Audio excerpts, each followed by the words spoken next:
அன்பு நண்பர்களுக்கு வணக்கம். நான் சொல்லிகிட்டு இருக்கிறேன், வீடியோ போட்டு இருக்கிறேன் இல்லைங்களா, அதான் பெண்ணேஸ்வரர் ஆலயம். இவங்க பாருங்கள், அலைக்கடலென திரண்டு வந்து இருக்கிறாங்க பாருங்கள், மக்கள் தெரியுதுங்களா?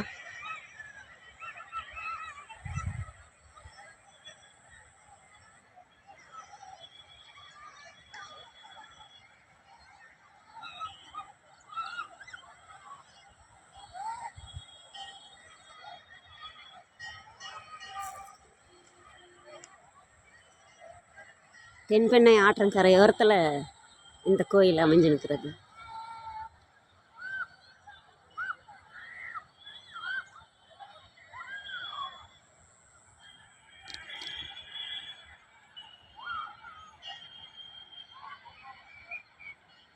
முயற்சி பண்ணால் முடியாது எதுவும் இல்லை. நீங்களும் வந்து போகலாம். என்னோடய வீடியோ பார்க்குற அத்தனை பேருக்கும் வந்து போகலான்னா வந்து போகலாம், வர்றவங்க வரலாம். இதில் பற்றி இதுக்கு முன்னே வீடியோங்கள்லாம் நிறைவாக போட்டிருக்கிறேன். பிடிச்சவங்க லைக் பண்ணுங்கள், ரொம்ப பிடிச்சவங்க கோயிலுக்கு வந்துட்டு போங்க. நன்றி, வணக்கம்.